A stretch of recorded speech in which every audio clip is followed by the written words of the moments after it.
The walls ran for 4 miles across the neck of a peninsula. On one side lay the Sea of Marmara. On the other lay the inlet called the Golden Horn. Behind both, a city had called itself the capital of the Roman Empire for 1100 years. In 1453, that city held perhaps 40,000 people within those walls. At its height, the same streets had held 10 times as many souls, and the walls had held with them. The walls were the reason the city still stood. If evidence-led history like this belongs in your listening, subscribe to Dynasty and Dust for more long-form documentary work. They had been built in the 5th century under an emperor named Theodosius II. The inner wall rose 40 feet and measured 15 feet thick. 96 towers rose above it at intervals of about 180 feet. The outer wall stood 25 feet behind the inner line and measured 6 feet thick. Below both, a ditch 20 feet wide and 10 feet deep completed the system. A single wall held 3 barriers, nearly 200 towers, and a moat. The towers were not decorative. Each one held a garrison. Each tower could fire on an attacker who reached the outer wall from above and from the side. The system was layered so that if an enemy broke through the outer wall, the inner wall would still hold, and the towers would fire down into the gap between them. A man who survived the ditch would face the outer wall. A man who climbed the outer wall would face the inner wall. A man who reached the gap between them would face fire from both sides. The walls had not always been enough. In 1204, a crusading army from the west had avoided them entirely. The Crusaders had sailed into the Golden Horn after breaking the defensive chain, had landed on the sea walls, and had taken the city from the water side. They had looted Constantinople for 3 days.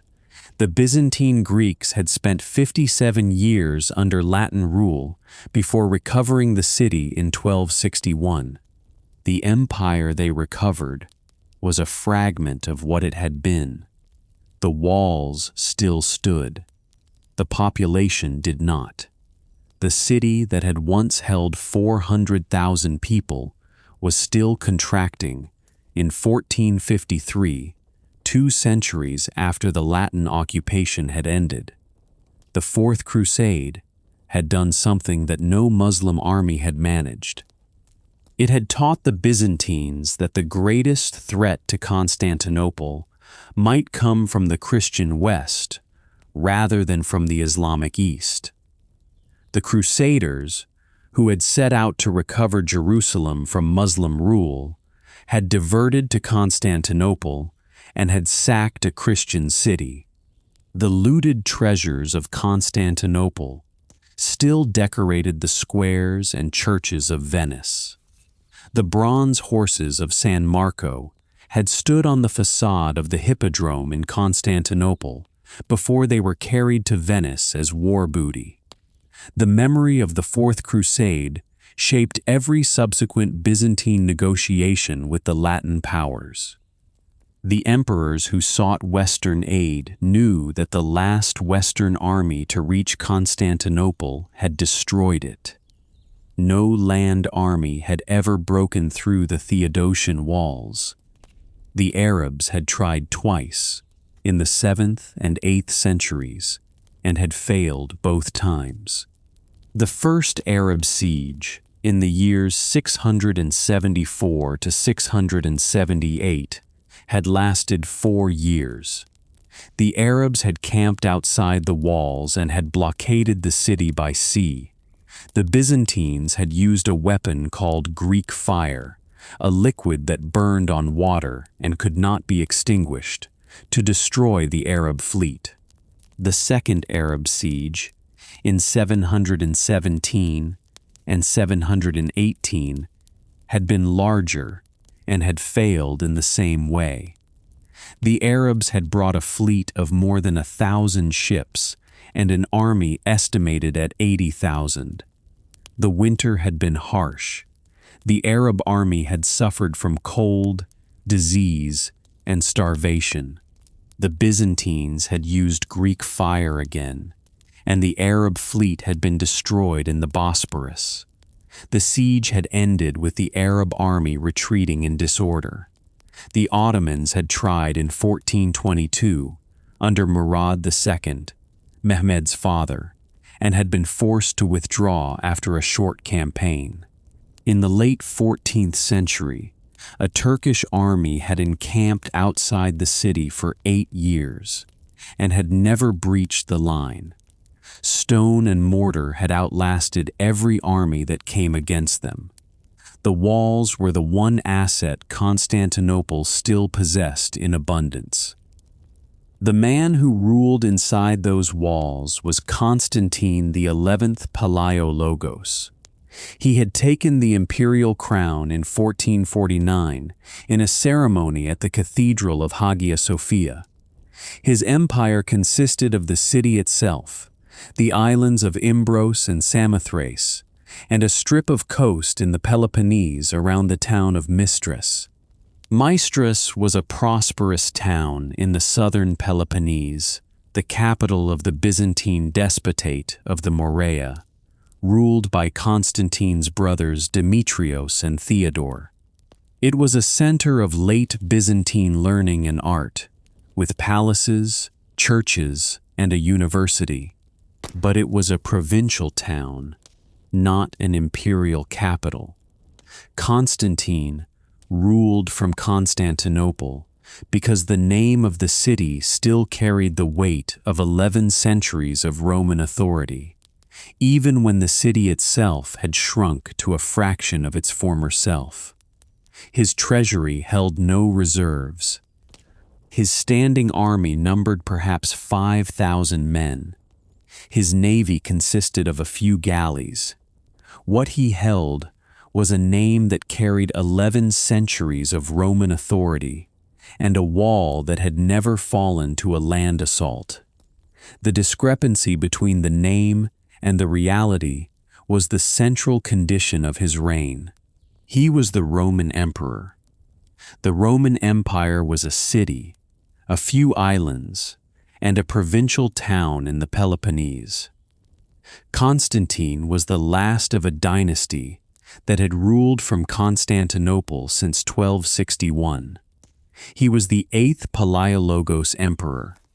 The dynasty had inherited an empire already broken by the Fourth Crusade and had spent 2 centuries watching its territory erode.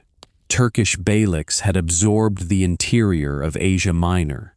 The Serbs had taken most of the Balkans. The Genoese and the Venetians controlled the islands and the trade. By Constantine's reign, the empire was a city-state wearing the robes of an empire. The Palaiologoi had been competent rulers who presided over an inevitable contraction. They had not lost the empire through incompetence. They had lost it through arithmetic. The Ottomans had more men, more money, and more territory. The Byzantines had walls. The city that Constantine ruled was a place of contradictions. It contained Hagia Sophia, the largest cathedral in the Christian world, a building whose dome measured 108 feet across and had stood since the 6th century. It contained the imperial palace, a complex of buildings that covered acres of ground along the shore of the Bosporus. It contained monasteries, markets, and the warehouses that stored the grain that came from the Black Sea colonies. It also contained abandoned quarters, empty streets, and walls that enclosed more empty ground than inhabited ground. The city had been contracting for 2 centuries. The population that remained was a fraction of what had once filled the same walls. A traveler who walked from the Golden Gate on the western end of the city to the Blachernae Palace at the northern end would pass through districts where the houses had been abandoned. The streets had reverted to gardens and vineyards. The walls had been built for a city of 400,000. They now protected a city of 40,000. The disproportion was visible in every street. Constantine had spent the years before his reign trying to rally support from the West. He had traveled to Italy, had met the Pope, and had argued for a crusade against the Ottomans. He had returned with promises, but not with armies. The European powers were occupied with their own conflicts. France and England were fighting the last years of the 100 Years' War. Hungary was fighting the Ottomans in the Balkans. Venice and Genoa were competing for trade routes and were reluctant to commit their fleets to a war that might not benefit their commercial interests. The emperor's appeals were heard, acknowledged, and deferred. The danger had been building for generations. The Ottoman Turks had crossed into Europe in the mid-14th century and had never left. By 1453, the Ottoman state surrounded Constantinople on three sides. Its capital at Edirne, formerly the Byzantine city of Adrianople, lay 140 miles to the west. Ottoman garrisons held the surrounding countryside. The city was an island in its own territory. A traveler leaving the city gates would reach Ottoman jurisdiction within hours. The Ottoman state that Mehmed inherited was the most powerful military force in the eastern Mediterranean. Its army had been built over a century of expansion. The Janissary Corps, recruited from Christian boys taken as a levy from subject populations, raised as Muslims and trained as the Sultan's personal soldiers, was the first standing army in Europe. The cavalry, recruited from Turkish landholders who provided soldiers in exchange for fiefs, formed a second force. The artillery, a recent addition, had been built with the help of European cannon makers who sold their services to the highest bidder. The Ottoman state could field an army that outnumbered any single European kingdom, and it could field it for longer because its supply system was based on land grants rather than on the fragile feudal levies of Western Europe. In February of 1451, the Ottoman Sultan Murad II died at Edirne. His son Mehmed became sultan at the age of 19. The succession was not gentle. According to Critobulus, a Greek historian in Mehmed's service, the young sultan's first act was to order the execution of his infant half-brother. The child was the son of one of Murad's concubines. The order was carried out by the Grand Vizier Halil Pasha. The boy was drowned in his bath. The mother was sent away. This was how the Ottoman dynasty changed rulers. The practice was not new. It was a practical application of dynastic survival that the Ottomans had used before and would use again. A new sultan who left a rival claimant alive invited civil war. The fratricide was not a sign of personal cruelty, although it was that. It was a sign of the system's view of security. The dynasty survived because the sultan eliminated every alternative. Mehmed was not the first young sultan his court had underestimated. He had ruled once before as a boy of 12, between 1444 and 1446, before his father had returned to the throne at the insistence of the Janissary Corps. The Janissaries had been the kingmakers of the Ottoman state since their creation in the 14th century. They were disciplined, loyal to the Sultan who paid them, and dangerous when they were not satisfied.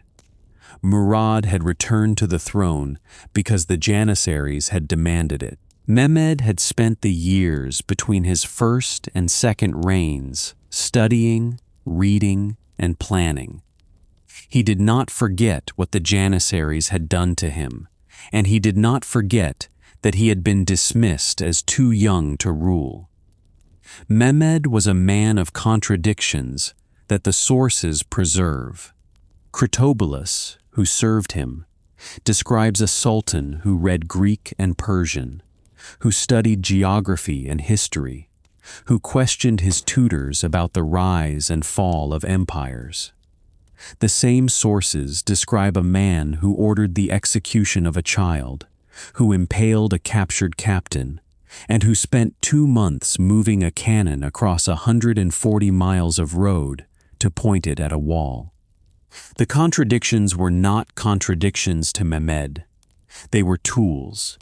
He used Greek historians, Christian canon makers, Islamic law, and Ottoman military tradition in the same campaign.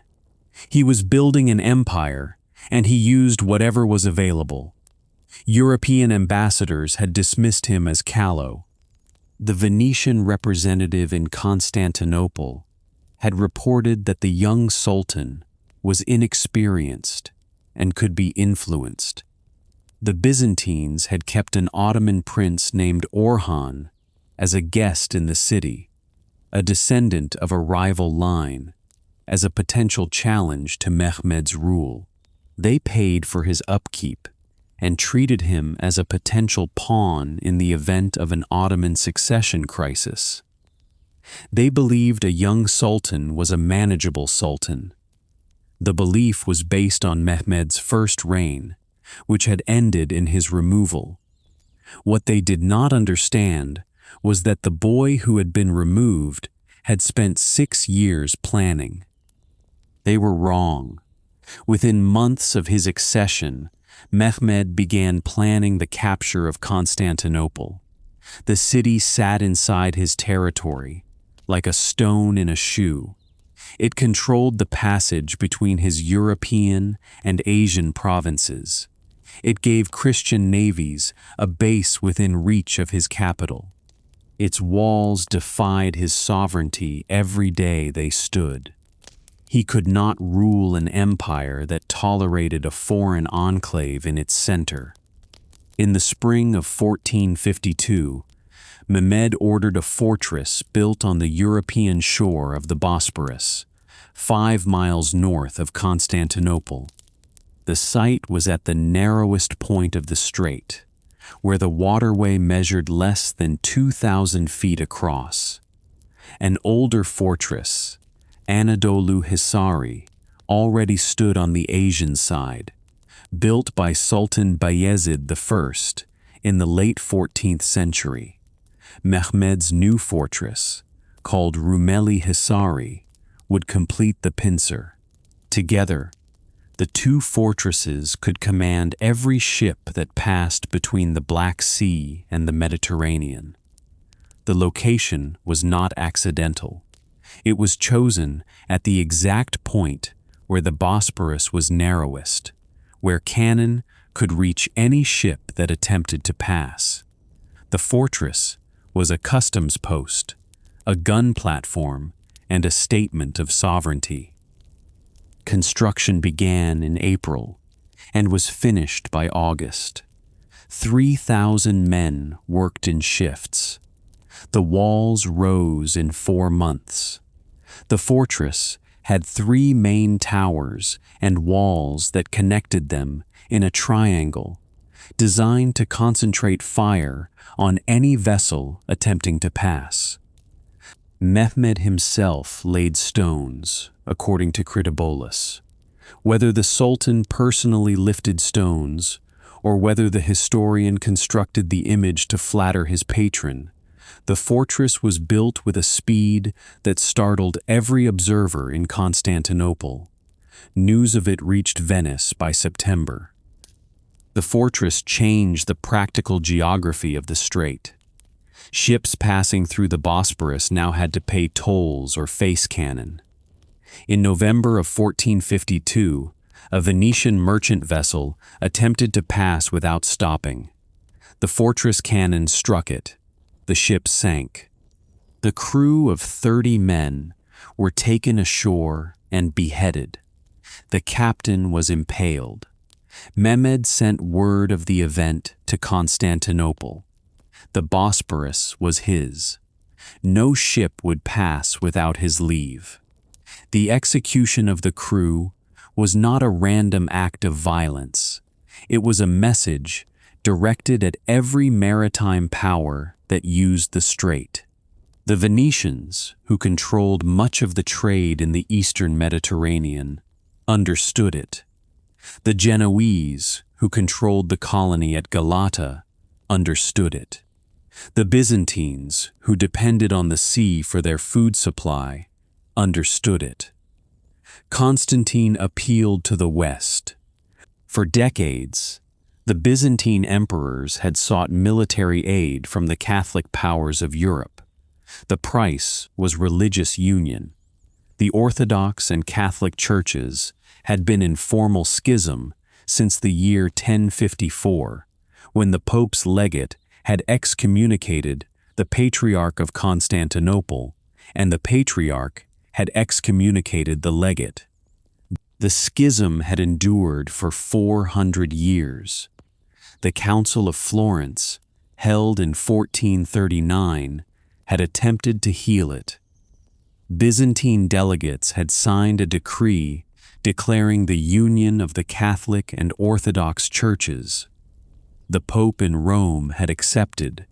The people of Constantinople had not. A senior official named Lucas Notaras is reported to have said that he would rather see the Turkish turban in the city than the Latin mitre. Whether he spoke those exact words is uncertain. The sentiment they expressed was real and recorded by more than one source. The union had alienated the Byzantine clergy and the people without producing an army. The Pope, Nicholas V, sent what he could. Cardinal Isidore of Kiev arrived in Constantinople in 1452 with 200 soldiers and a small sum of money. The Venetian Senate debated sending a fleet, but delayed. Genoa sent nothing official, though individual Genoese volunteers came. The King of Hungary, John Hunyadi, was occupied with Ottoman campaigns in the Balkans. No great army came. No fleet of any size arrived before the siege. Constantinople had traded its religious independence for a cardinal and 200 men. The walls were still standing. They were the last advantage Constantine had. In January of 1453, a Genoese commander named Giovanni Giustiniani Longo arrived at the city with 700 soldiers. He was a professional soldier from a prominent Genoese family of Chios.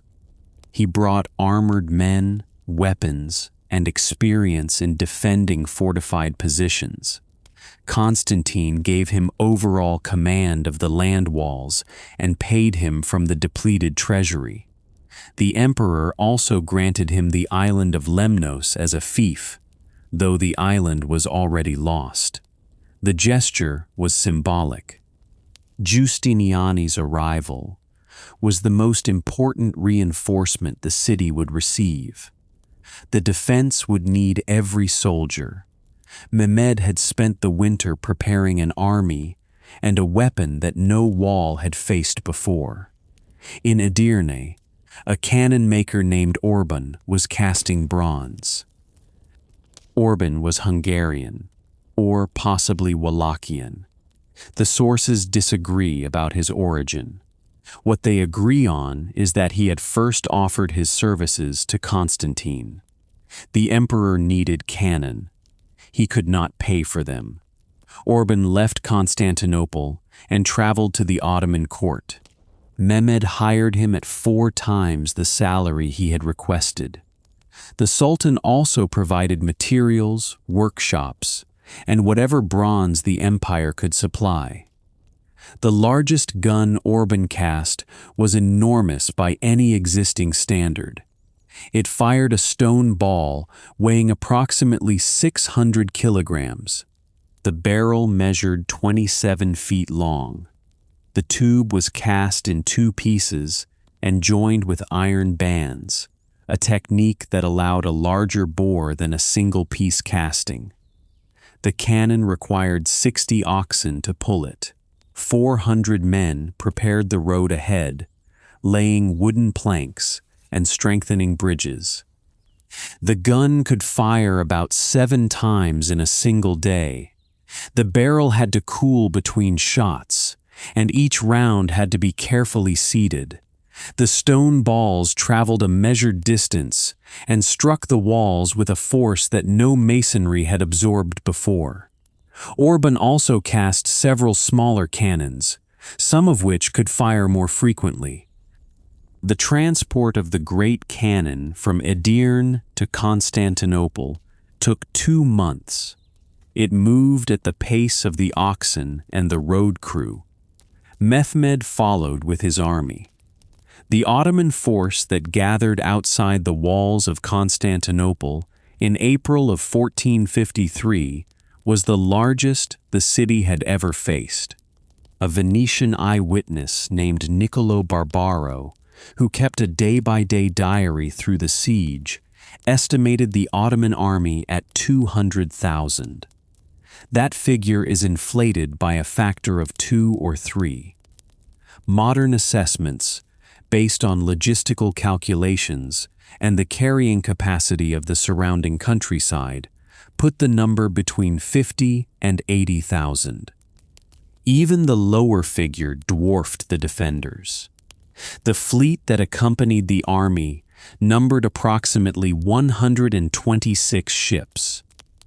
Critobulus records the count with care. The ships anchored in the straits south of the city. The cannons were positioned opposite the weakest section of the wall, the Lycus Valley, where the land dipped and the walls could be approached from a shallow slope. Mehmed's imperial tent was erected on the hill opposite the land walls, where he could observe the bombardment. Inside the city, the defenders counted their own numbers.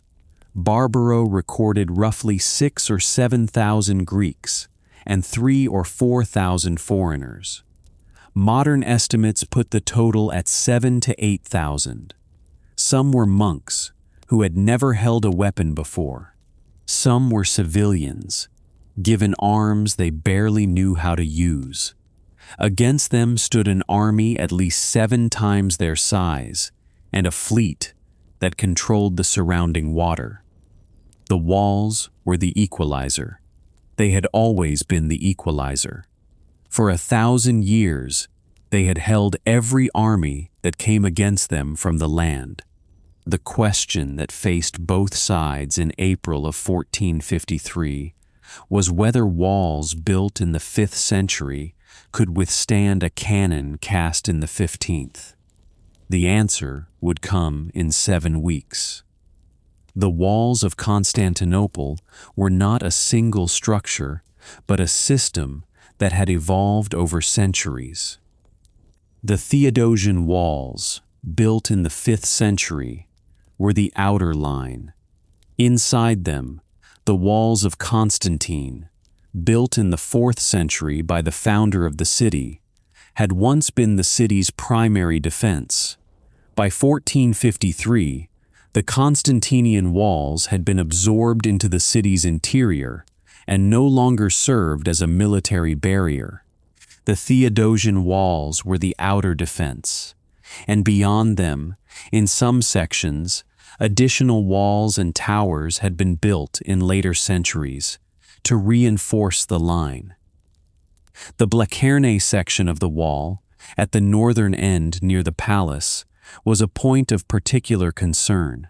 The walls at Blachernay had been rebuilt in the 11th century after an earthquake, and the rebuilding had been less careful than the original Theodosian construction. The Blachernay walls were shorter and thinner than the main line, and they connected to the sea walls along the Golden Horn at a point where the terrain created a blind spot. The defenders had known for years that Blachernay was the weakest point in the system. Giustiniani had positioned men there, and Mehmed had aimed his cannon at the section near the Lycus Valley, which was close to Blachernay. The two weaknesses, the old walls and the low ground, converged at the same point. The sea walls along the Marmara were different from the land walls. They were lower and thinner, built to withstand storms rather than armies. They had never been the primary defense, because the Marmara was a difficult sea to approach. The currents were strong, and the shore was rocky. A fleet that approached the Marmara walls risked being driven onto the rocks by the current. The sea walls along the Golden Horn were also lower than the land walls, but the Golden Horn was a sheltered harbor, and the chain at its mouth had always been the primary defense. The chain had held. The fleet had gone over the hill. The sea walls now faced ships that could anchor in calm water and fire at close range.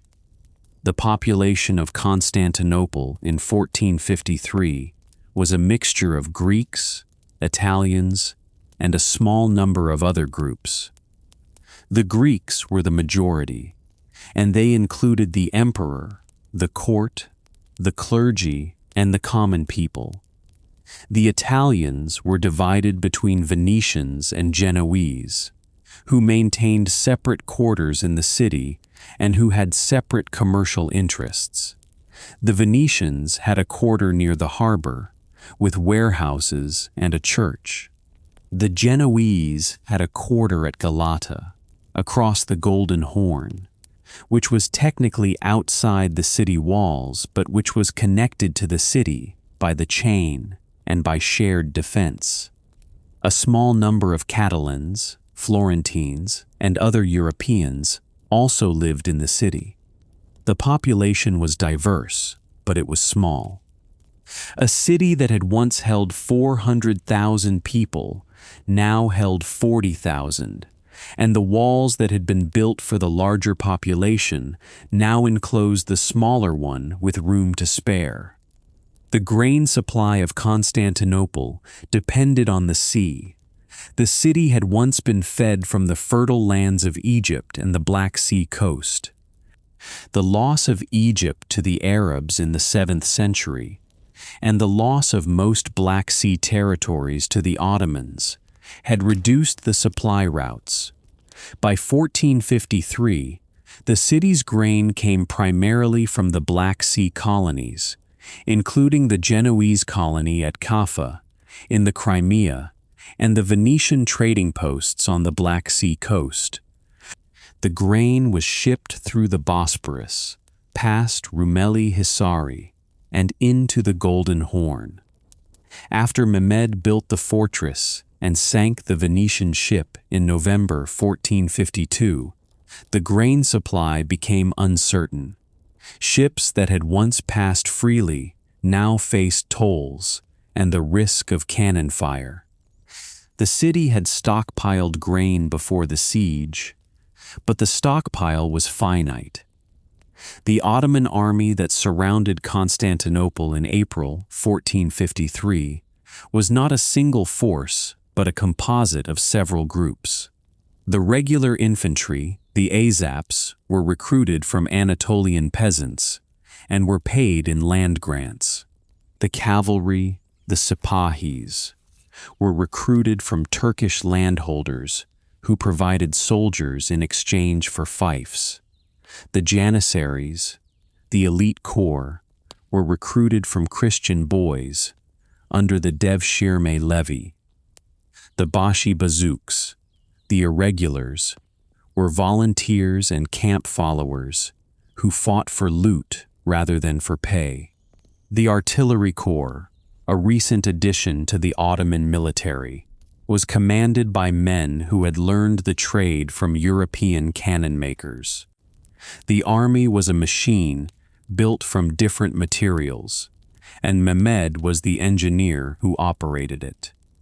The Ottoman camp outside the walls was a city in itself.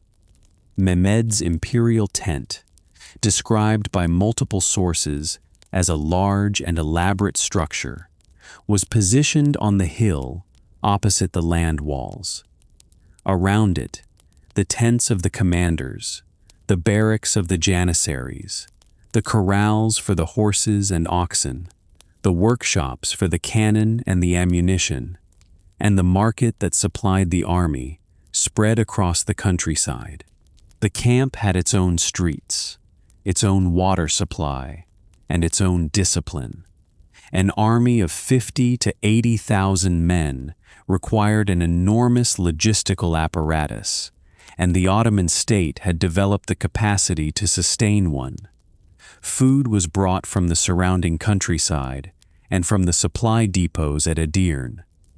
The cannon was fed with stone balls that were shaped in the camp from local stone. The army could stay as long as the supplies lasted, and the supplies were organized to last. The siege diary of Niccolò Barbaro is one of the most immediate sources for the fall of Constantinople. Barbaro was a Venetian merchant who was in the city when the siege began. He wrote day by day, recording what he saw and heard. His diary is not a polished history. It is a record made by a frightened man who was watching the wall from inside it. Barbaro's strengths are his immediacy and his specificity. He records dates, times, and numbers. He notes which sections of the wall were hit, which ships arrived, which assaults were repulsed, and which defenders were killed. His weaknesses are his biases. He inflates the Ottoman numbers, perhaps because a larger enemy made a more impressive story. He emphasizes the Venetian contribution and minimizes the Genoese. He reports rumors as facts in some cases. The diary must be read with these limitations in mind, but it remains the most immediate account of the siege. The role of the Venetian colony in the defense of Constantinople was significant. The Venetians in the city were merchants and sailors who had commercial interests in the survival of the Byzantine state. They provided ships for the harbor defense and men for the sea walls. The Venetian government, however, was cautious.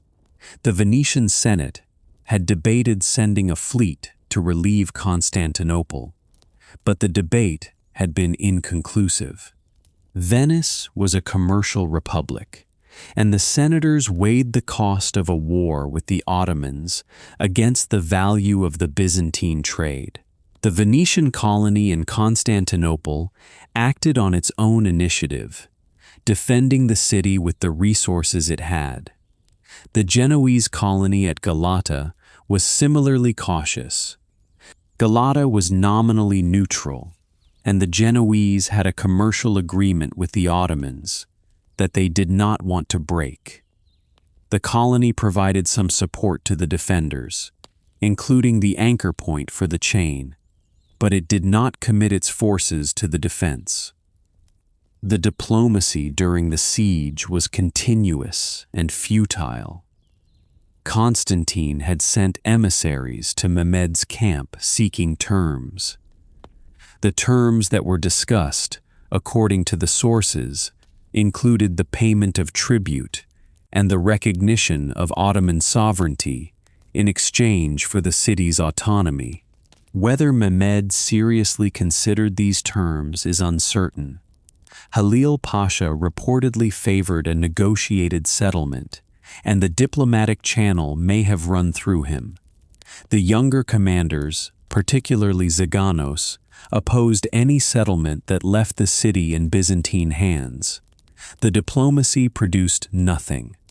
Mehmed had already decided to take the city, and the negotiations may have been a way to keep the defenders hoping while the cannon did its work.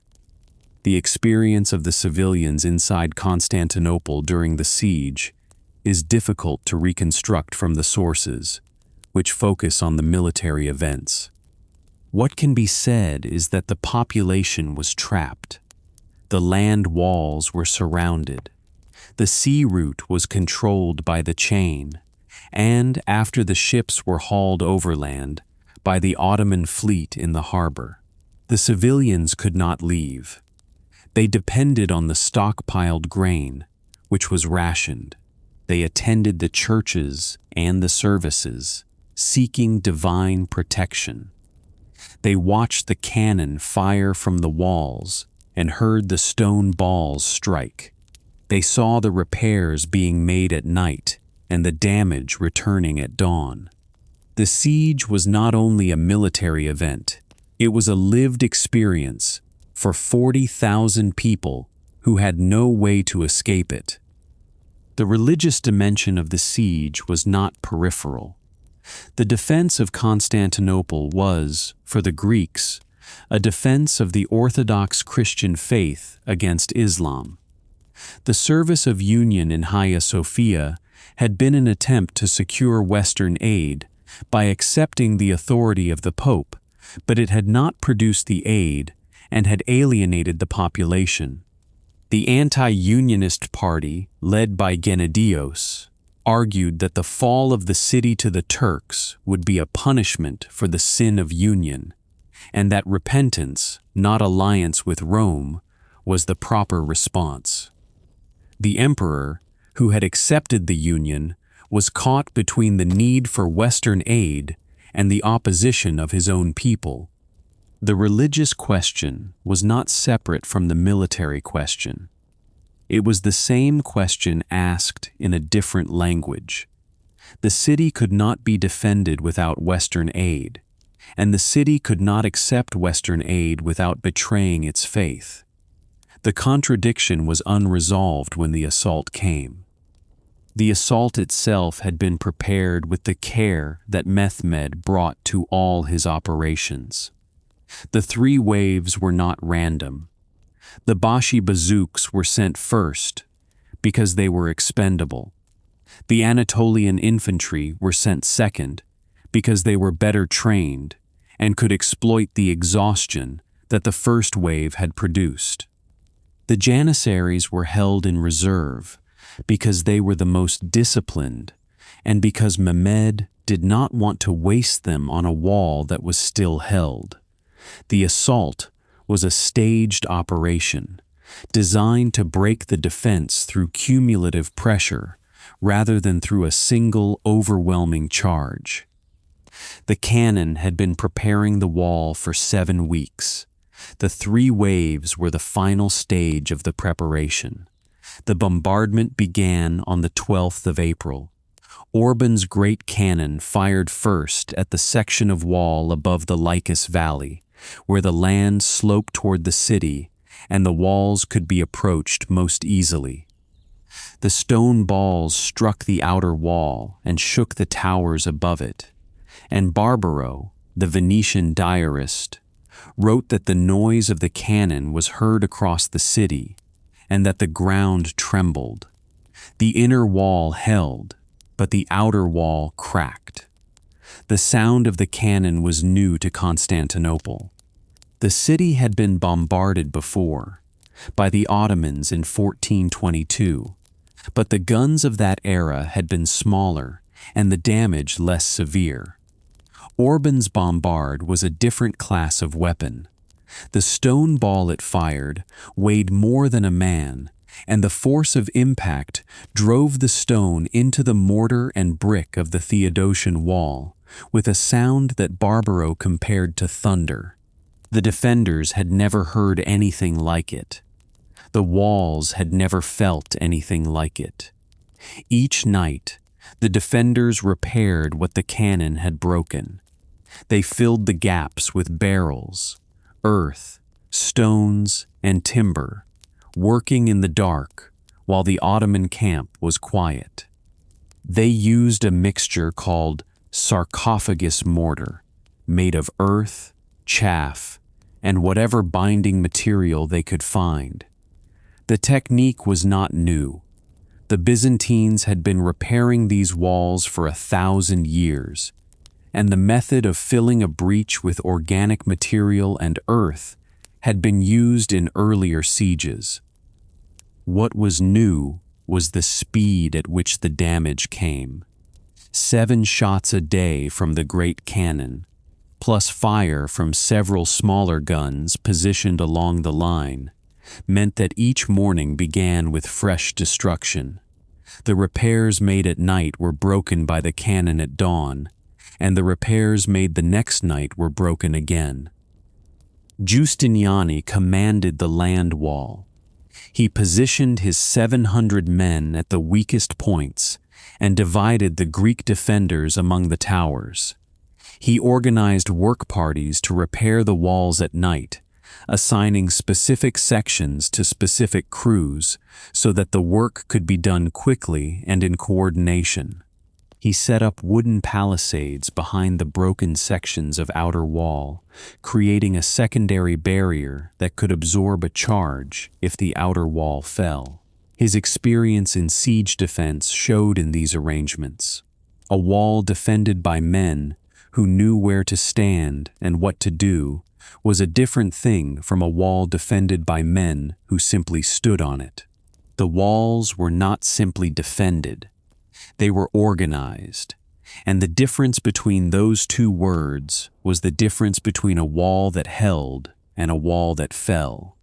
Constantine had divided the remaining command among his officers. His brother Demetrios and his second brother Theodore held sections of the wall. Lucas Notaras, the Grand Duke, commanded the sea walls along the Golden Horn. The Venetian captains held their ships and the districts near the harbor. Cardinal Isidore of Kiev brought his 200 soldiers to reinforce a section near the Blachernae Palace. The defense stretched across 4 miles of wall and several miles of seafront, and there were not enough men for the length. A defender who held one tower could not see the next tower if the fog was thick, and on some nights the fog was thick. The city's defense depended on coordination among groups that did not fully trust each other. The Greek defenders were the majority, but they were divided between supporters and opponents of the church union. The Venetian captains were Catholic and were trusted by the Unionists but distrusted by the anti-Unionists. The Genoese volunteers, including Giustiniani's men, were a third group with their own command structure. Cardinal Isidore's 200 soldiers were a fourth. The defense of Constantinople was being conducted by a coalition, and coalitions require trust that this city did not have. Mehmed's army had surrounded the city in a crescent. The land walls faced the main Ottoman force. The sea walls along the Golden Horn faced a portion of the Ottoman fleet. The sea walls along the Marmara faced another detachment. The city was encircled. The only approach that remained open was the entrance to the Golden Horn, where a great chain had been stretched across the mouth of the inlet from the city to the Genoese colony at Galata on the far side. The chain prevented any Ottoman ship from entering the harbor. It was an old defense, and the Byzantines had used a chain at the Golden Horn in 1204, when the Crusaders had broken it. This time, the chain held.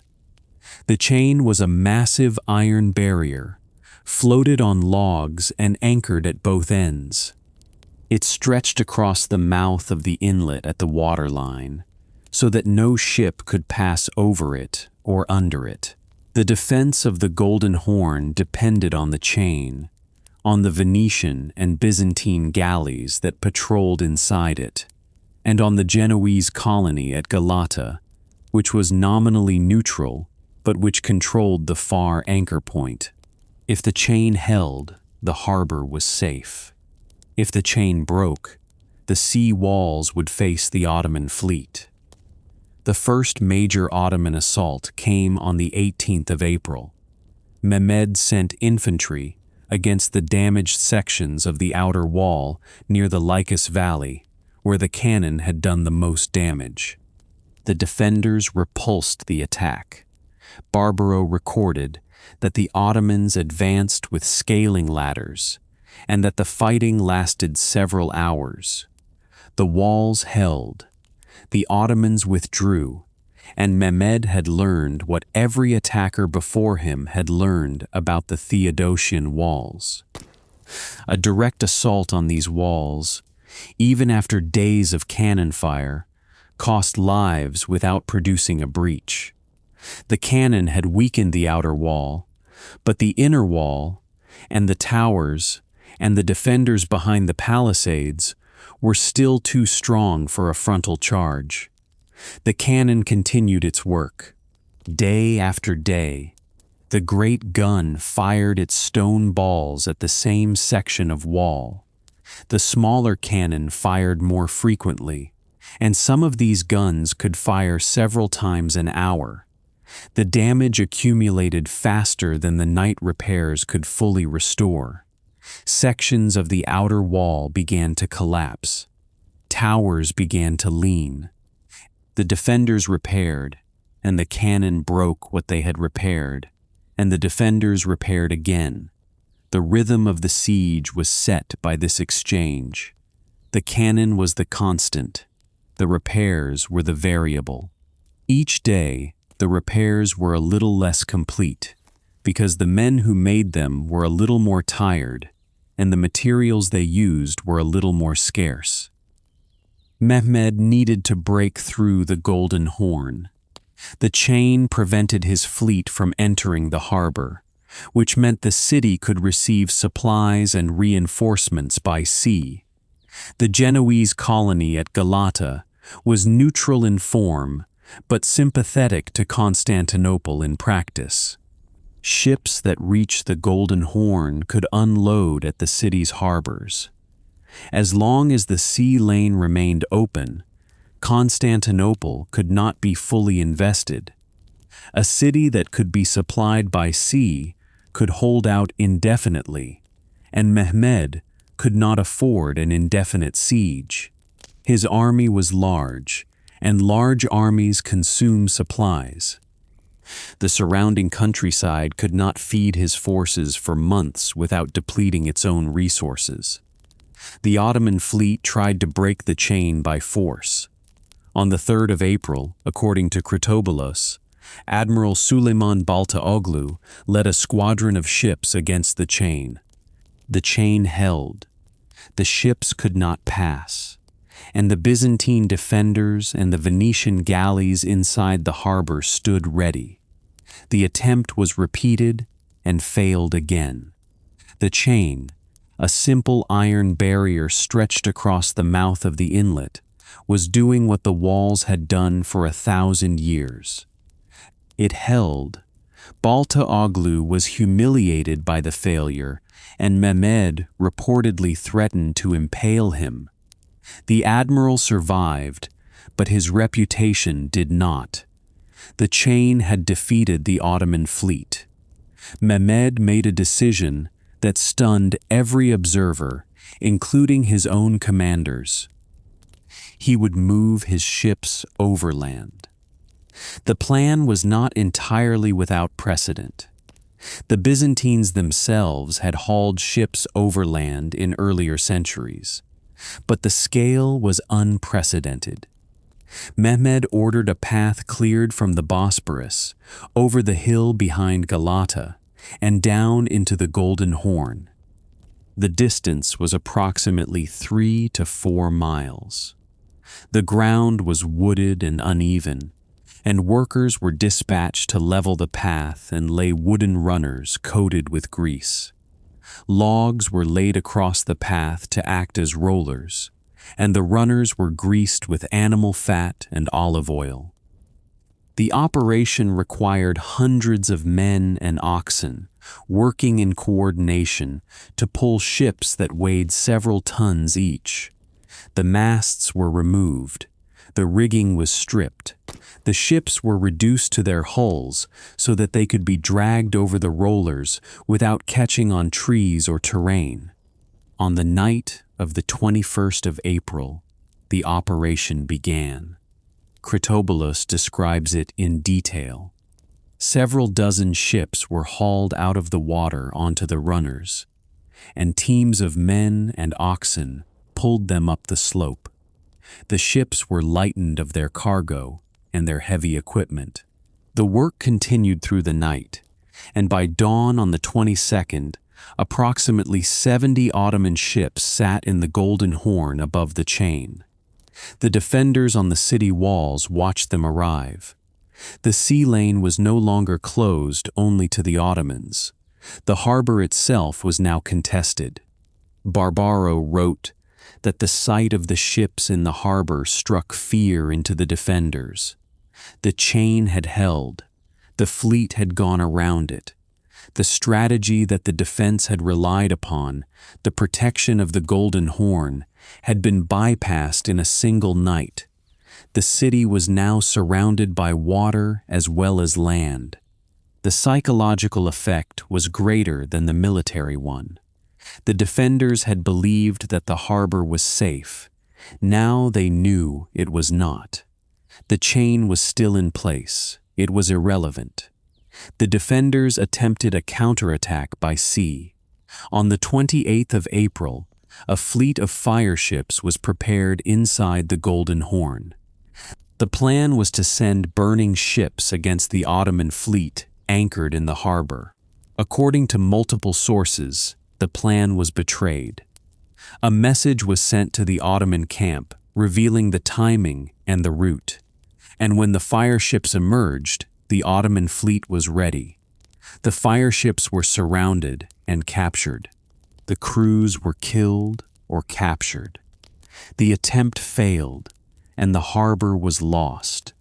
The betrayal, if it was a betrayal, was never traced to a specific person. The result was that the last attempt to clear the harbor had failed, and no further attempt was made. The siege entered a new phase. The Ottoman fleet in the Golden Horn meant that the sea walls along the harbor now faced naval attack as well. The defenders had to spread thinner. Giustiniani's men held the land walls. The Venetians and the Greeks held the sea walls. The monks held whatever section was nearest. Every man was needed. No reserve existed. A man who was moved from the land wall to the sea wall left a gap at the land wall. A man who was kept at the land wall left a gap at the sea wall.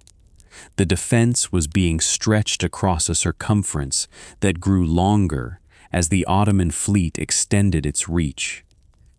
Mehmed had also ordered tunneling. A unit of Serbian miners, possibly under the command of a man named Zaganos, began digging tunnels under the walls.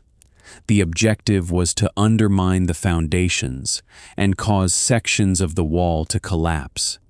The Byzantines had a countermeasure. An engineer named Johannes Grant, possibly a German or a Scot, the sources are not certain of his origin, organized countermining. The defenders dug their own tunnels to intercept the Ottoman mines. The technique was to listen for the sound of digging beneath the walls, then to dig toward the sound, then to collapse the Ottoman tunnel by firing the supports. According to several accounts, Grant's countermining destroyed multiple Ottoman tunnels. The mining war continued through May, without producing a breach, but the pressure on the defenders grew with each collapsed tunnel and each fresh shaft the Ottomans dug. The siege was now 3 weeks old. The walls had been bombarded, assaulted, tunneled under and bypassed by sea. They still stood. The defenders were exhausted, but the defense held. The question that both sides now faced was how long the walls could withstand the combined pressure of cannon, tunnel, and fleet. The answer was coming. The walls could hold as long as the men behind them could hold, and the men behind them were running out of strength, materials, and time. The daily chronology of the siege, as recorded by Barbaro, provides a rhythm that the broader narrative can sometimes lose. On the 6th of April, the Ottoman army arrived and positioned itself before the walls. On the 9th, the fleet arrived and anchored in the straits. On the 12th, the bombardment began. On the 14th, Mehmed sent a delegation to the city offering terms, and Constantine refused. On the 18th, the first major assault was repulsed.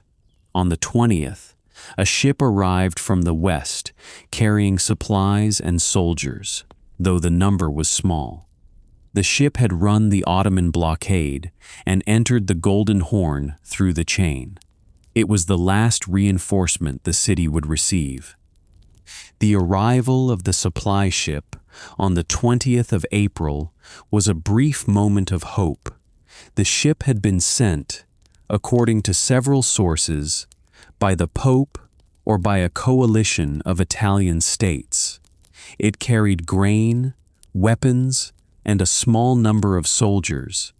The Ottoman fleet had attempted to intercept it, but the ship was faster and had entered the harbor before the Ottoman ships could catch it.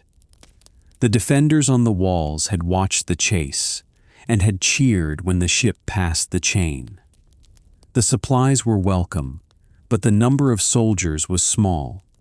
The ship had brought perhaps 400 men, which increased the defending force, but did not change the ratio. The Ottoman army was still at least 7 times larger. Mehmed was enraged by the failure of his fleet to intercept the ship. He blamed Admiral Baltaoglu and reportedly threatened to execute him. The admiral was removed from command and replaced. The failure was not entirely Baltaoglu's fault. The Ottoman fleet was composed of galleys, which were fast in calm water but slow in rough seas. The supply ship was a sailing vessel, which was faster in a following wind. The wind had favored the ship, and the galleys could not catch it.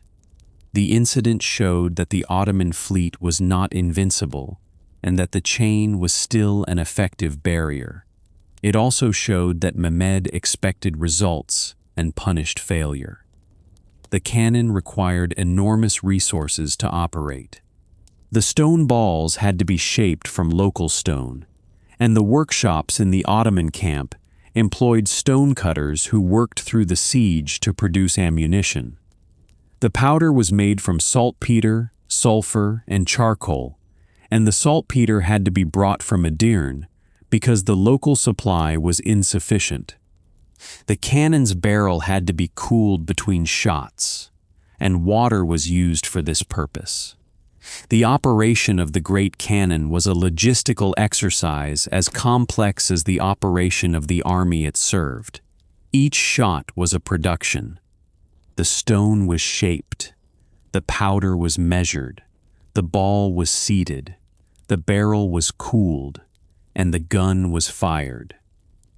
7 times a day, this process was repeated. The cannon was a machine that consumed materials, labor, and time. The smaller cannon in the Ottoman camp were more practical than the great bombard. They fired more frequently, used less powder, and could be moved more easily. Some of these guns were positioned on the walls of the trenches that the Ottomans had dug parallel to the city walls. From these trenches, The Ottoman gunners could fire at the defenders on the ramparts at close range. The defenders had to keep their heads below the parapet, which limited their ability to observe the Ottoman positions and to direct their own fire. The trenches were a feature of the siege that the Theodosian Walls had not been designed to counter. The walls were built to withstand a direct assault, not a trench war. The Ottoman trenches were dug in the weeks after the first assault was repulsed. Mehmed had learned that a frontal assault on the walls was too costly, and he shifted to a strategy of attrition.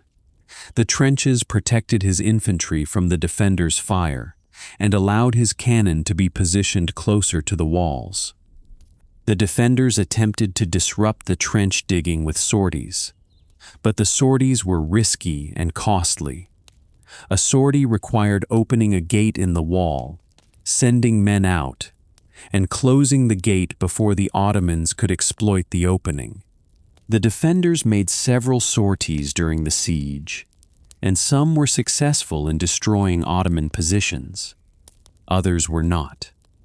The sorties cost men that the defenders could not replace. The role of the Genoese colony at Galata during the siege was ambiguous.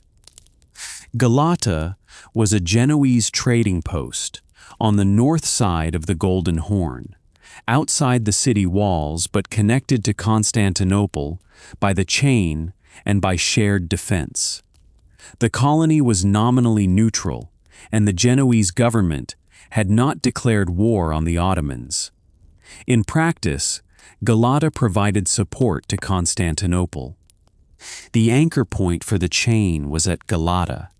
The colony allowed ships to unload supplies at its docks, which were then transported across the harbor to the city. When the Ottoman ships were hauled overland into the Golden Horn, they passed behind Galata, and the Genoese colony was now in the harbor with the Ottoman fleet. The ambiguity of Galata's position reflected the ambiguity of Genoa's position.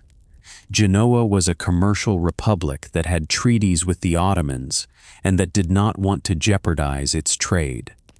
The colonists at Galata were Genoese subjects who had friends and relatives in Constantinople and who did not want to see the city fall. The contradiction between the commercial interest of the republic and the personal interest of the colonists was never resolved. The religious services inside Constantinople during the siege were continuous. The churches held prayers for divine intervention. The monks prayed in the monasteries. The people attended services and sought reassurance from the clergy. The service of union in Hagia Sophia on the 12th of December 1452 had been the last attempt to bridge the religious division. After the siege began, the division did not disappear, but the urgency of the defense forced a temporary coexistence. The Greeks and the Latins fought on the same walls, even if they did not pray in the same churches. The emperor attended services in Hagia Sophia, and Cardinal Isidore celebrated Mass according to the Latin rite. The two services were held in the same building, but they were not held together. The ships on the hill changed the meaning of the siege. Before the 22nd of April, the defense of Constantinople rested on a simple calculation.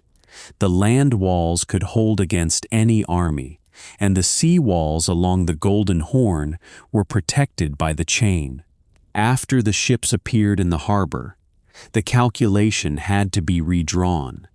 The city was now surrounded by water as well as land, and the sea walls that had never faced a serious attack now looked at an Ottoman fleet.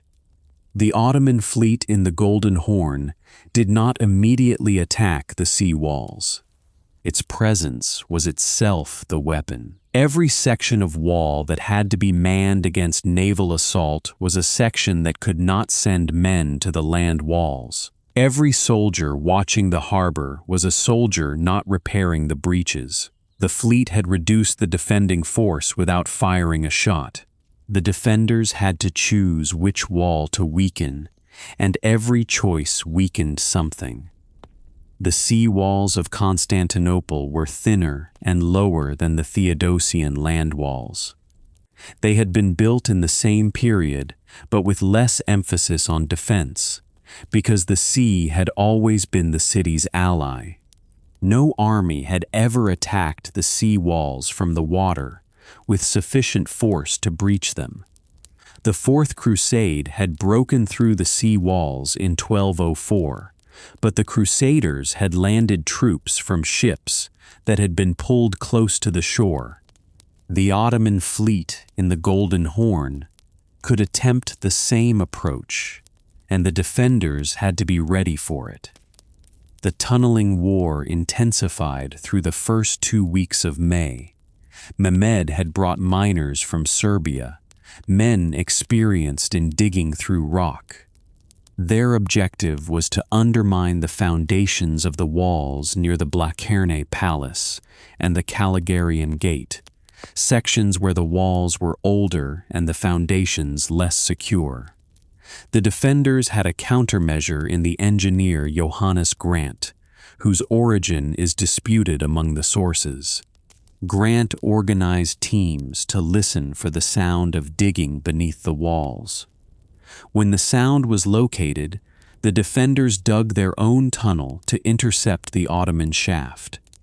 The interception tunnel was then filled with fire, and the Ottoman tunnel collapsed.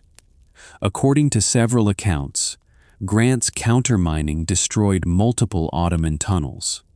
The technique was effective, and the walls remained standing, but each countermine consumed men and timber that the defenders could not replace. On the 16th of May, an Ottoman tunnel near the Caligarian Gate was detected and destroyed.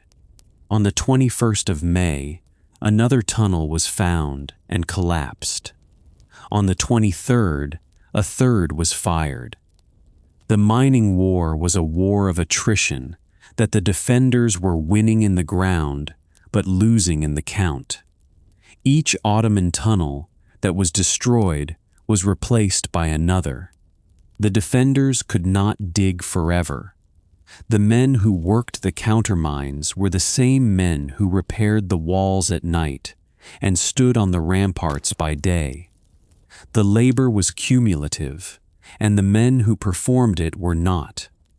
Mehmed had also been testing the walls with infantry probes. Small units of soldiers were sent against different sections of the wall at different times of day and night. These probes were not intended to break through. They were intended to exhaust the defenders. The strategy was simple: a wall that must be defended at every point, day and night, for 7 weeks, is defended by men who have not slept. The cannon fired by day. The probes came by night. The repairs were made in the hours between. The rhythm left no rest. A defender who fought off a probe at 3 in the morning had to repair the wall at dawn and then stand on the rampart while the cannon fired. The defense was also running short of materials.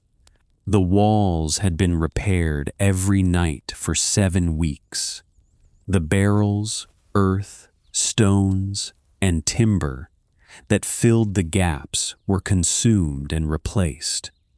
Timber was running low. The city had been stripped of trees in the surrounding area before the siege, and the defenders were now pulling wood from abandoned buildings inside the city. The sarcophagus mortar that filled the gaps was made of whatever earth and chaff could be found. The repairs were holding, but the materials that made them were not infinite. Each night's repair used materials that could not be replaced. The wall was being repaired with the fabric of the city itself. The divided councils inside the city were not helping. The question of union with the Catholic Church had split the defenders into two camps. The Emperor and Cardinal Isidore favored the union and had held the service of union in Hagia Sophia. The monks and a large portion of the Greek clergy opposed it. The monk Gennadios, whose secular name was George Scholarios, had become the leading voice against union. He preached from his cell that it was better to fall to the Turks than to betray the Orthodox faith. Whether he spoke those exact words is uncertain. The sentiment was real, and it was widely shared. The service of union had been held in Hagia Sophia on the 12th of December, 1452. It was attended by the Emperor, Cardinal Isidore, and the supporters of union. Many Orthodox clergy refused to attend. The monk Gennadios, who would become the first patriarch after the fall, had preached against the union from his cell in the monastery of the Pantocrator. The city that faced the Ottoman army was a city at war with itself over the question of whether the Latin Church was a greater danger than the Ottoman Sultan. The division had practical consequences. Soldiers who believed that the Latin Church was a greater enemy than the Ottoman Sultan were less willing to fight alongside Cardinal Isidore's 200 men. The Venetian captains, who were Catholic, were trusted by the Unionists and distrusted by the anti-Unionists. The Genoese, who had their own rivalries with Venice, were a third faction. The defense of the city was being conducted by men who did not fully trust each other. A wall defended by men who do not trust the man at the next tower is a wall defended by two halves rather than a whole. The division inside the Ottoman camp was different, but equally consequential. Halil Pasha, the Grand Vizier, had been appointed by Murad II and had served the previous sultan for years. He was older, more experienced, and more cautious than the younger commanders around Mehmed. According to several sources, Halil had argued against the siege from the beginning and had favored a negotiated settlement that would have left Constantinople in Byzantine hands in exchange for tribute and recognition of Ottoman sovereignty. The younger commanders, led by Zaganos Pasha, favored a final assault. They argued that the walls were weakening, the defenders were exhausted, and the city could be taken. Mehmed himself had invested everything in this campaign. To withdraw without taking the city would be a confession of failure that a young sultan could not afford.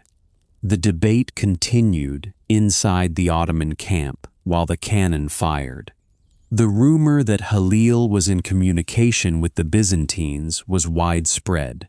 Some sources, including a later account by Ducas, suggest that Halil had received payments from the Byzantines and was working to end the siege through diplomacy.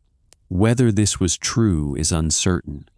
The accusation was made after the fall, when Halil had been replaced as Grand Vizier by Zaganos, and the timing of the accusation raises questions about its reliability. A man who has been removed from office is a convenient target for accusations of treachery. What is certain is that Mehmed eventually sided with the faction that favored assault. The 28th of May was the last full day before the final attack. Mehmed had declared a day of rest for his army. The cannon fell silent. The probes stopped. The Ottoman camp was given time to prepare for the assault that would come the following morning. Inside the city, the silence was interpreted as a sign that the assault was near. The defenders used the day to repair what they could and to hold a ceremony. The emperor attended a service in Hagia Sophia on the evening of the 28th. According to the account of Leonard of Chios, the Latin archbishop of Mytilene, who was present in the city, Constantine addressed the assembled defenders. He asked for forgiveness from those he had wronged, and he asked the Greeks and the Latins to set aside their differences for the defense. Whether the exact words recorded by Leonard are the words that Constantine spoke is uncertain. Leonard was writing a letter to the Pope, and the letter was designed to present the fall of the city as a martyrdom. The words he gives Constantine are the words of a martyr, not necessarily the words of a commander. The sources are consistent that some form of address took place. The service was the last Christian ceremony held in Hagia Sophia before the city fell. The walls had been tested for 7 weeks. The cannon had broken the outer wall in several places, and the repairs were holding, but barely. The defenders were exhausted. The sea walls now faced a fleet. The land walls faced an army that was preparing for a final assault. The council inside the city was divided. The council inside the Ottoman camp had resolved on attack. The question that had opened the siege, whether walls built in the 5th century could withstand a cannon cast in the 15th, was about to be answered. The walls had held for 7 weeks. The cannon had not broken through. But the cannon had not needed to break through. It had needed to weaken the wall enough that men could break through where the stone had cracked. The final assault would test whether 7 weeks of bombardment had done enough to make the wall vulnerable to a determined charge. The defenders knew the assault was coming. The silence of the cannon on the 28th was the loudest signal Mehmed could have sent. The city prepared. The walls were manned. The chain was checked. The last of the timber was placed in the gaps. The morning of the 29th would bring the answer to the question that had opened the siege and that had defined every day of it since. The walls had held. The question was whether they would hold for one more day. The assault began before dawn on the 29th of May. Mehmed had planned 3 waves, and each wave would be stronger than the one before it. The first would exhaust the defenders. The second would test the weakened wall, and the third would break through. The night was dark. The cannon had been firing through the previous day and into the night, and repairs on the walls were still fresh when the trumpets and drums began. The defenders had been at their posts for 7 weeks. They were tired. The sound carried across the empty ground between the trench and the wall. The first wave was the Bashi bazooks, irregular soldiers drawn from the poorest ranks of the Ottoman army. They were poorly armed, some carrying sticks, others old swords or captured weapons. Their purpose was not to break the wall, but to exhaust the defenders. Mehmed sent them forward in loose order across the broken ground, and the defenders shot into the mass from the ramparts. The Bashi bazooks took heavy losses, but reached the stockade and the outer wall in several places before they were repulsed, after fighting that lasted perhaps 2 hours. Barbaro describes the intensity of the assault and the noise that rose from the field, recording wave after wave coming forward. The irregulars advanced again and again before the order came to withdraw. The second wave followed without much pause. These were Anatolian infantry, regular soldiers better trained and better equipped than the irregulars before them. They carried scaling ladders, and advanced in tighter formation. They reached the walls and raised the ladders against the rampart, and the defenders fought them from the parapet. Stones were thrown down, boiling water was poured, and pitch was poured over the men at the base of the wall. The ladders were pushed back. The Anatolians were repulsed, but the defenders had been fighting for hours. The first two waves had done what they were designed to do.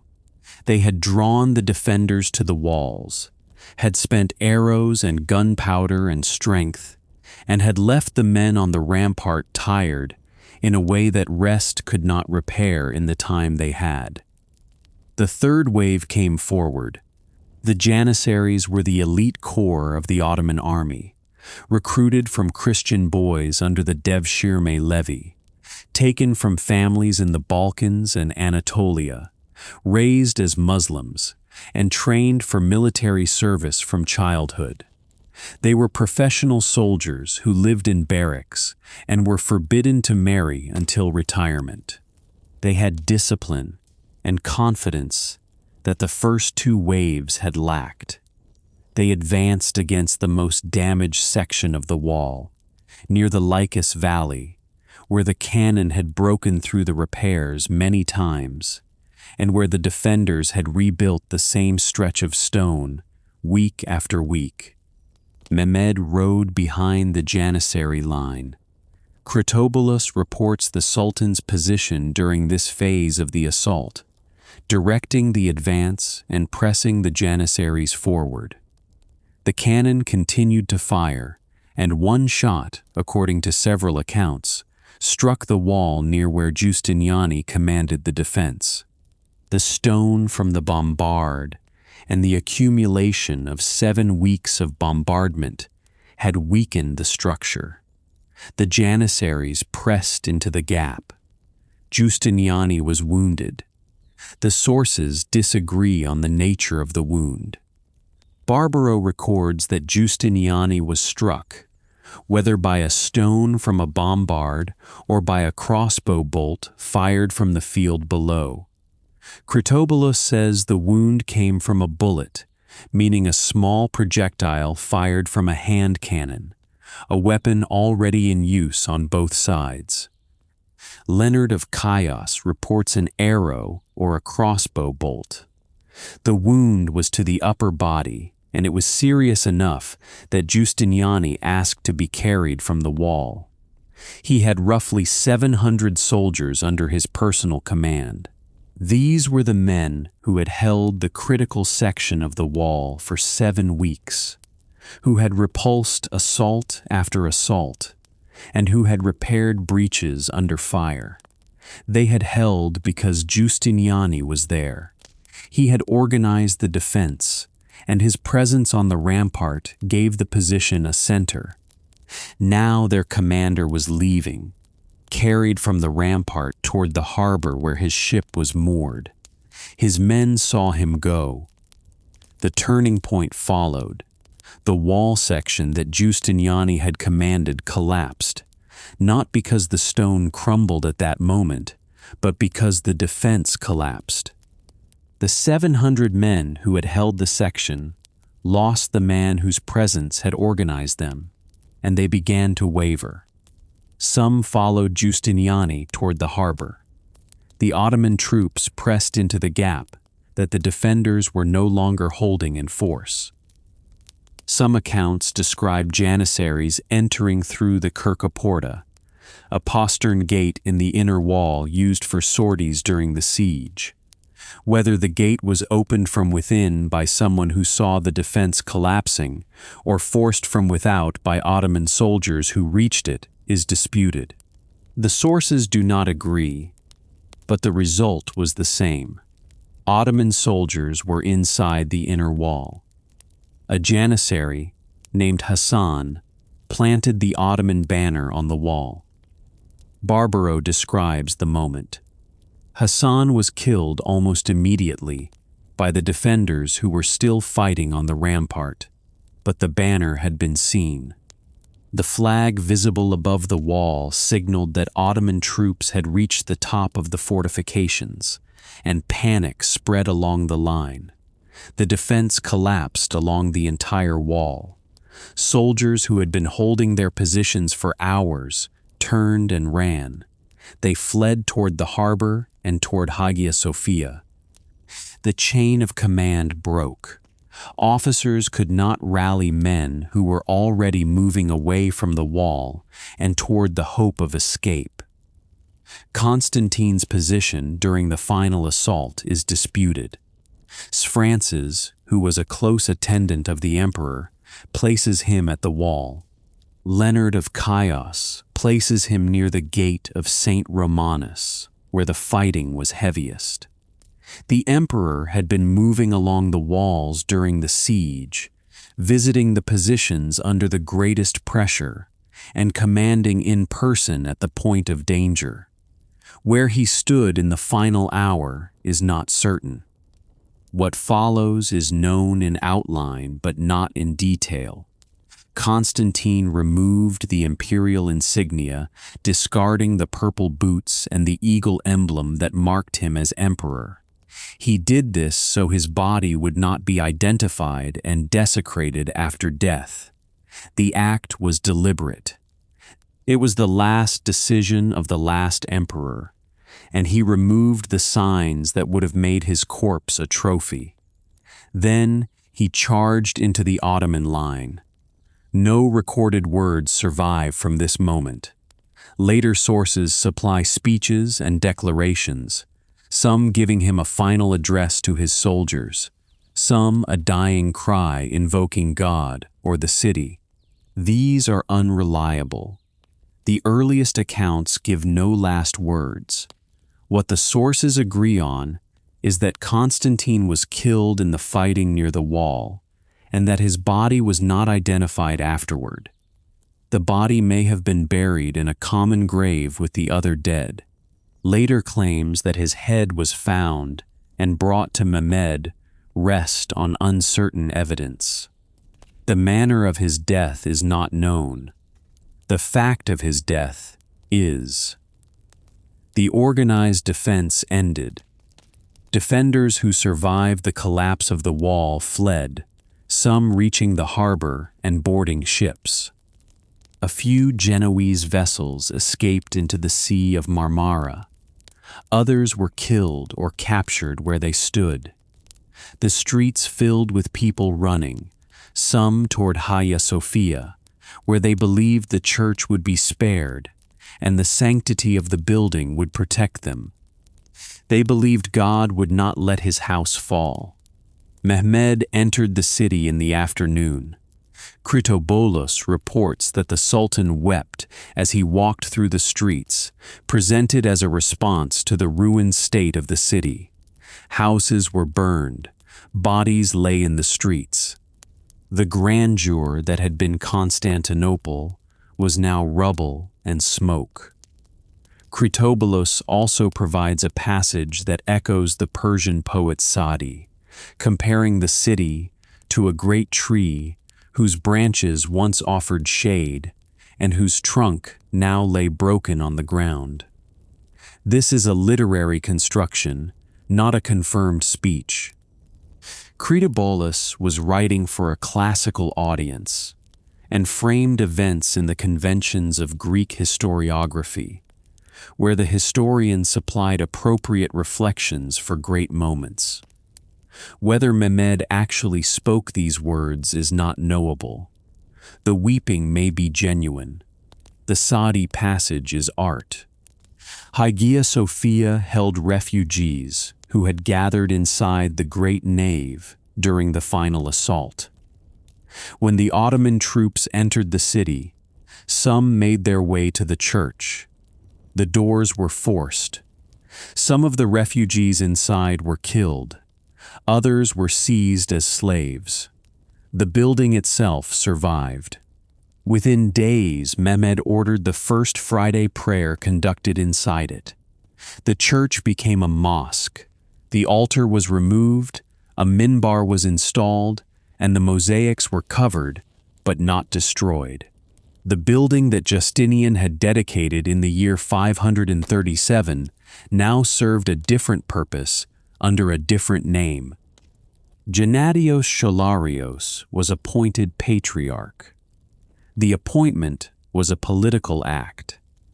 Scholarios had been the leading anti-unionist voice in Constantinople, opposing the union of the churches agreed at the Council of Florence, and arguing that union with Rome would corrupt the Orthodox faith. Now Mehmed elevated the anti-unionist to lead the Greek community. The move was deliberate. By choosing the man who had opposed the union that Constantine had accepted, Mehmed confirmed that the agreement with Rome would not outlast the empire. He also placed the Greek population under a leader who owed his position to the Sultan rather than to any Byzantine authority. The Patriarch became an administrator of the Greek community within the Ottoman system. The union that Constantine had pursued to secure Western aid died with the empire that had pursued it. The fate of the population followed the pattern of a captured city. Some were killed in the streets during the sack. Many were enslaved. Families were separated at the point of capture, and some were ransomed by relatives or by the church. The slave markets of the Ottoman Empire received captives from Constantinople for weeks after the fall. The exact number of dead and enslaved is not recoverable. Barbaro gives figures. Other sources give different figures. None can be verified. What is certain is that the population of the city was drastically reduced. The Constantinople that had existed before the 29th of May ceased to exist on that day. Laucus Notarus was executed. He had been the Grand Duke, the highest-ranking minister in the imperial government, and he had negotiated with Mehmed before the siege. He had survived the fall, but his execution came within days. The reasons are disputed. One account says he refused to surrender his sons to Mehmed. Another suggests Mehmed was eliminating potential rivals, men who could organize Greek resistance or claim leadership of the community. The sources do not agree. Ducas gives one version. Critobulus gives another. The execution removed the most prominent surviving Byzantine official, signaling that the old order was finished. The Sultan who had appointed a patriarch had no use for the men who had held office under the emperor. Giustiniani died on the island of Chios in June. He had been carried from the wall, placed on his ship, and sailed across the Sea of Marmara to Chios. The wound did not heal. He died weeks after the city fell.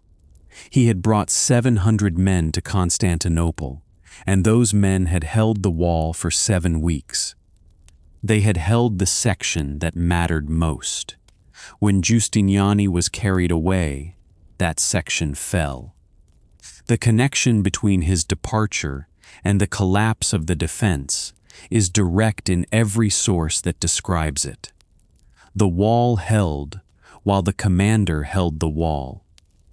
The Byzantine Empire ended. It had lasted roughly 1,100 years since Constantine the Great refounded the city as Constantinople in the year 330. The empire that called itself Roman, that traced its line of emperors to Augustus, and that had ruled from the city on the Bosporus for over a millennium, now terminated in a body that could not be identified. It ended on a wall that could not be held. There was no formal dissolution. There was no treaty. There was no ceremony of transfer. The empire ended when its last emperor died on the wall, and his body was lost among the dead. Mehmed ruled for 30 years after the conquest. He rebuilt sections of the city, ordered the repair of the walls, and constructed new fortifications on the Bosporus. He repopulated Constantinople with settlers from across his empire. Turks came from Anatolia, Christians came from the Balkans and from the Greek islands. He took the title Caesar, claiming succession to the Roman imperial tradition. The city became the capital of the Ottoman Empire and would remain the capital until that empire itself ended. Mehmed's own reign lasted until 1481. He rebuilt the city. He repopulated the streets. He could not rebuild what it had been. The walls still stand today. In Istanbul, the Theodosian land walls run for several kilometers across the hills, from the Sea of Marmara to the Golden Horn. Sections have been restored. Sections are rubble. The towers that once held the defenders are empty, and the ditch is dry.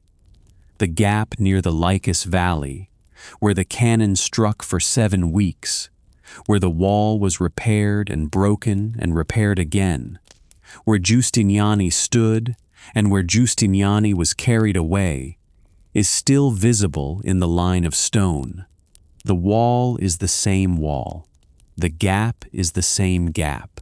What has changed is what the gap means.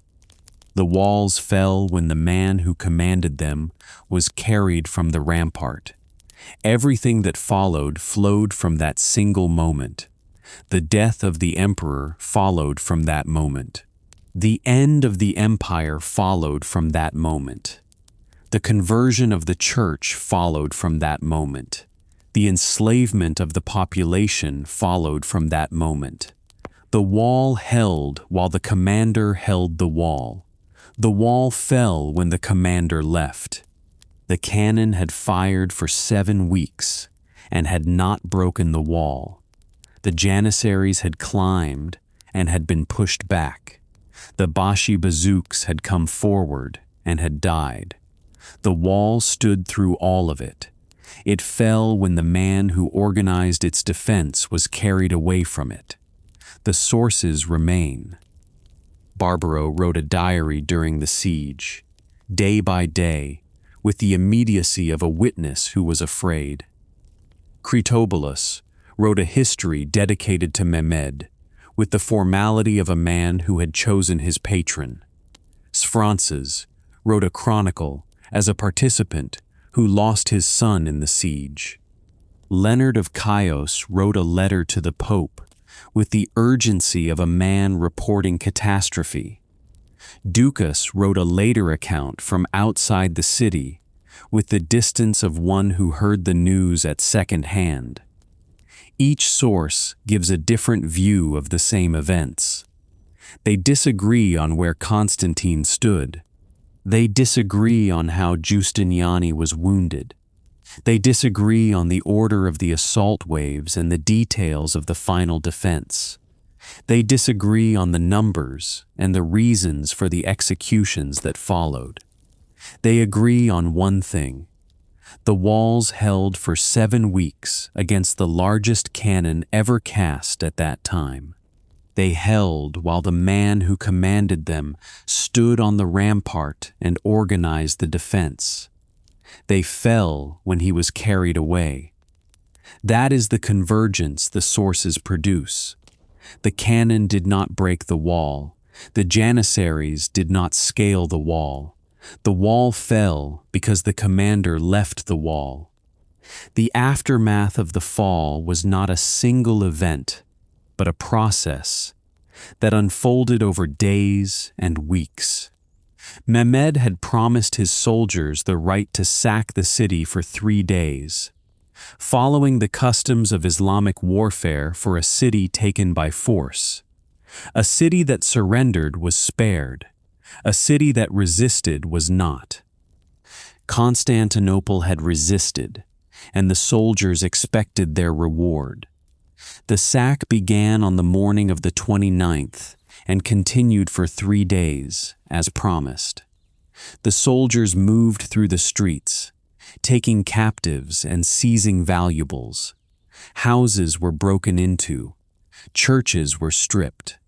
The civilians who had not fled to the harbor or to Hagia Sophia were taken wherever they were found. The enslavement of the population was the primary economic consequence of the sack. A captive was worth money in the slave markets of the Ottoman Empire, and the soldiers who took captives expected to sell them. Families were separated at the point of capture, and the sources record that children were taken from parents and wives from husbands. Some captives were ransomed by relatives who had escaped, or by the church, which used its remaining resources to buy back the Greek population. The exact number of captives is not recoverable. Barbaro gives a figure. Other sources give different figures. What is certain is that the population of the city was drastically reduced, and that the remaining population included a large number of people who had been enslaved and were later ransomed or who remained in slavery. The physical damage to the city was extensive. The walls had been damaged by the cannon and the assault. The buildings near the walls had been damaged by the fighting. The harbor district had been damaged by the Ottoman fleet. The residential districts had been damaged by the sack.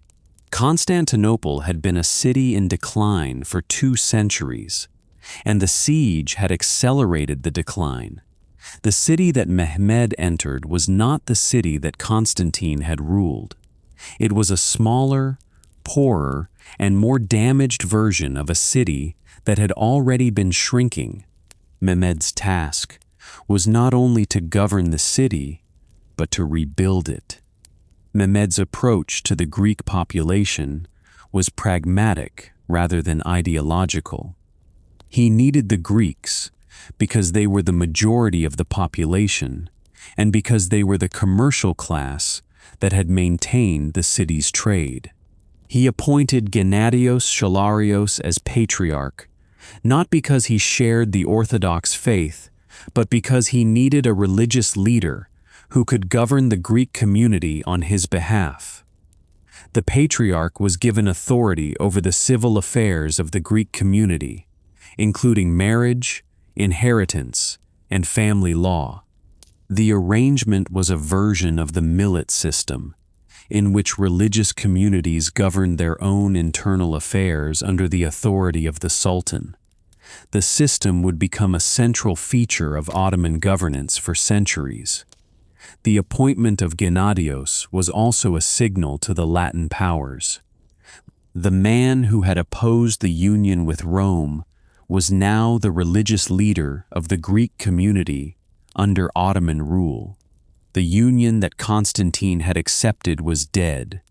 The Pope, who had sent Cardinal Isidore and 200 men to defend Constantinople, had lost the city that he had hoped to bring back into the Catholic fold. The diplomatic consequences of the fall were significant. The Pope called for a crusade, but no crusade came. The European powers that had failed to send aid before the fall did not send armies after it. The fall of Constantinople had consequences beyond the city itself. The Ottoman Empire now controlled the entire Bosporus and the Dardanelles, the 2 straits that connected the Black Sea to the Mediterranean. Ships passing through the straits now had to pay Ottoman tolls and obey Ottoman regulations. The Black Sea, which had been a Genoese and Venetian trading lake, became an Ottoman sea. The Genoese colony at Kaffa in the Crimea was isolated and would eventually be taken by the Ottomans. The Venetian trading posts on the Black Sea coast were similarly vulnerable. The commercial routes that had made Venice and Genoa wealthy were now controlled by a state that could close them at will. The fall also changed the political geography of the Eastern Mediterranean. The Byzantine Empire had been a Christian buffer between the Ottoman state and the Latin powers. With the buffer gone, the Ottomans were now in direct contact with Hungary, Venice, and the other European states. The wars that followed, between Mehmed and Hungary, between Mehmed and Venice, and between the Ottomans and the various Italian states, were a consequence of the fall. The fall of Constantinople was not the end of a conflict. It was the beginning of a new phase of one. The Greek refugees who escaped the fall carried the Byzantine tradition to the West. Scholars who had studied in Constantinople brought their manuscripts and their knowledge of Greek to Italy, where they contributed to the Renaissance. The exact contribution of Greek refugees to the Renaissance has been debated by historians, but the fact of the contribution is well established. The fall of Constantinople dispersed the intellectual resources of the Byzantine Empire across Europe. The books that had been preserved in the monasteries and libraries of Constantinople were carried to Florence, Venice, and Rome. The knowledge of Greek that had been maintained in Constantinople was transmitted to the West. The empire ended. Its learning did not. The question of whether the fall of Constantinople marked the end of the Middle Ages has been debated by historians for centuries. The question is anachronistic. The people who lived through the fall did not know that they were living at the end of an era. They knew that they were living through a catastrophe. The periodization of history into ancient, medieval, and modern is a later construction, and it does not map onto the experience of the people who watched the cannon fire at the walls. What the fall marked was the end of the Roman Empire, which had existed in Constantinople for 1100 years, and which had traced its line of emperors to Augustus. The end of the Roman Empire was not the same as the end of the Middle Ages. It was a specific historical event with specific consequences, and those consequences were felt in the political, commercial, and religious life of the Mediterranean for centuries. The walls of Constantinople had held for 1,000 years. They had held against the Arabs, against the Russians, against the Crusaders, and against the Ottomans. They had held because they were well built, and because the men who defended them were organized. They fell in 1453 because a cannon had weakened the stone, and because the man who organized the defense was carried from the wall. The cannon did not break the wall. The janissaries did not scale the wall. The wall fell because the commander left the wall. That is the convergence that the sources produce, and it is the answer to the question that opened the siege. The personality of Mehmed II is difficult to recover from the sources, because the sources are not neutral.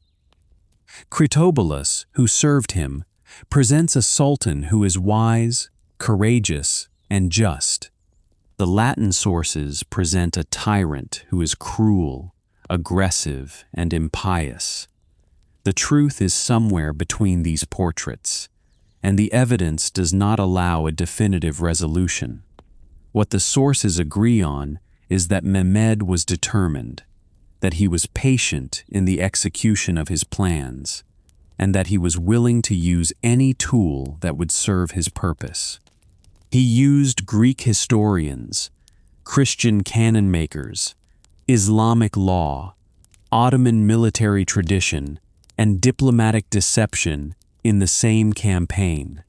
He was not a man who limited himself to one method. Mehmed's interest in Constantinople was not only strategic, he was a man who read history. and he knew that Constantinople had been the capital of the Roman Empire. He wanted the city not only for its strategic position, but for its name. He wanted to be the Caesar, the Roman emperor, the successor to Constantine and Augustus. The title that he took after the fall, Caesar, was not an Ottoman title. It was a Roman title, and he claimed it because he had taken the Roman capital. The claim was not recognized by the Western powers, who continued to use the title Holy Roman Emperor for the ruler of the Germanic Empire. But the claim was a statement of intent. Mehmed did not see himself as a conqueror who had destroyed an empire. He saw himself as a successor who had inherited one. The personality of Constantine XI is equally difficult to recover. The Byzantine sources present an emperor who was brave, pious, and resigned. The Latin sources present an emperor who was a martyr for the Christian faith. Both portraits are shaped by the knowledge of how the story ended. What the sources agree on is that Constantine refused to leave the city. He could have escaped. Ships in the harbor could have carried him to the Peloponnese or to Italy. He chose to stay.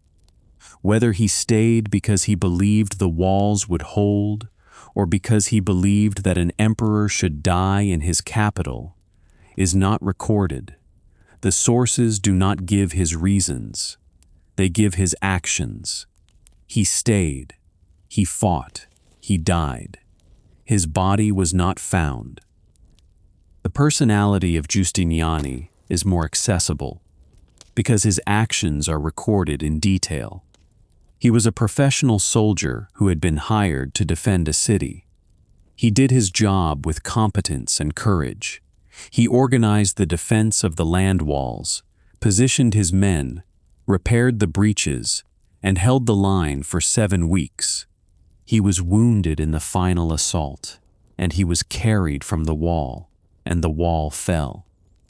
Whether he could have stayed on the wall with his wound is a question the sources do not answer. The wound was serious. A man who is seriously wounded cannot command a defense. His departure was not a choice. It was a necessity imposed by the wound. The consequence of the necessity was the fall of the city. The relationship between the 3 men is the engine of the story. Mehmed wanted the city. Constantine held the city. Giustiniani defended the city. The collision of these 3 intentions produced the fall. Mehmed had the army. Constantine had the walls. Giustiniani had the skill. When Giustiniani was removed, the skill was removed, and the walls that had held through 7 weeks of cannon fire fell in a single morning. The story is not about the superiority of the Ottoman army or the weakness of the Byzantine state. It is about the removal of a single man from a wall that could not be held without him. The cannon had fired for 7 weeks and had not broken the stone. The Janissaries had climbed and had been pushed back. The wall fell because the commander left the wall, and the commander left because a projectile struck him.